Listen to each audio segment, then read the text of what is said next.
नमस्कार, मैं डॉक्टर जितेंद्र कुमार इस वीडियो में डीएनए रिपेयर के सिस्टम के बारे में विस्तार से चर्चा करूंगा और देखेंगे कि किस तरीके के सवाल जैसे एग्जामिनेशन में पूछे जाते हैं।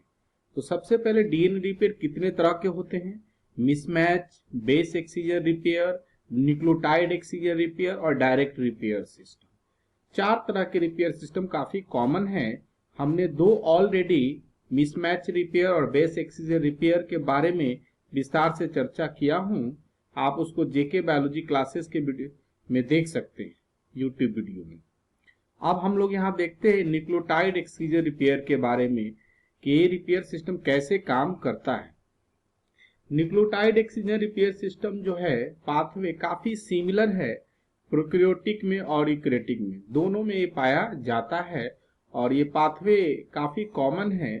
तो इनके स्टेप्स क्या हैं? तो सबसे पहला स्टेप्स क्या है कि अगर कोई लीजन बल्की हो गया है, और बल्की का कारण क्या हो सकता है कि आपका न्यूक्लियोटाइड सही तरीके से पेयरिंग ना करे, इसके वजह से बल्की हो गया है।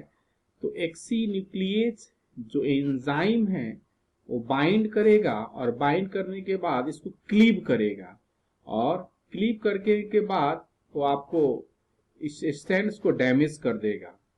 तो यहाँ पर हम देखते हैं कि एंजाइम्स काम किए, इकोलाई में और ह्यूमन में भी अलग अलग सिमिलर तरह के एक्सी न्यूक्लिएज एंजाइम काम किए और करने के बाद इकोलाई में 13 न्यूक्लियोटाइड का सेगमेंट रिमूव हो गया। और ये रिमूव जो हुआ किसकी मदद से हुआ?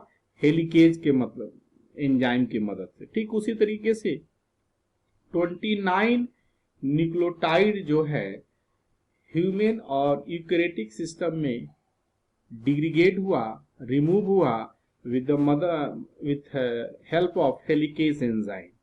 नाउ अब होता क्या है कि डीएनए पॉलीमरेज एंजाइम और इकोलाई में भी और ह्यूमन में भी, इकोलाई में डीएनए पॉलीमरेज फर्स्ट और ह्यूमन में डीएनए पॉलीमरेज एप्सिलॉन आपका पॉलीमराइजेशन करते हैं और इस गैप को फिल करते हैं। इकोलाई में डीएनए पॉलीमरेज फर्स्ट और इसमें डीएनए पॉलीमरेज एप्सिलॉन, और करने के बाद ये स्ट्रैंड्स का सिंथेसिस कर देते हैं। और जो आपका निक अभी भी क्रिएटेड है, तो इस निक का सीलिंग जो करते हैं डीएनए लाइगेज करते हैं। और इस तरीके से जो स्ट्रैंड्स बल्कि था अब बिल्कुल नए स्ट्रैंड्स का सिंथेसिस हो गया और बिल्कुल करेक्ट हो गया। इस परिस्थिति में हम पाते हैं कि ये बेस एक्सचेंज से रिपेयर सिस्टम से काफी डिफरेंट है। बेस एक्सचेंज रिपेयर सिस्टम में आप पाए थे कि इनका सबसे पहले बेस रिमूव होता था, जबकि इसमें पूरा न्यूक्लियोटाइड ही रिमूव हो जाता है। ये काफी मेजर डिफरेंस है। जो एंजाइम्स भी काम करते हैं दोनों में काफी डिफरेंस होते हैं, जबकि बाद वाले एंजाइम डीएनए पॉलीमरेज और डीएनए लाइगेज दोनों में सिमिलर होते हैं। अगर आप इस वीडियो को पसंद करते हैं तो लाइक कीजिए, चैनल को सब्सक्राइब कीजिए ताकि कोई भी नया वीडियो की सूचना आपको तुरंत प्राप्त हो, और अपना कमेंट बॉक्स में जरूर लिखें। यह हमें नए वीडियो बनाने के लिए इनकरेज करता है। Thank you.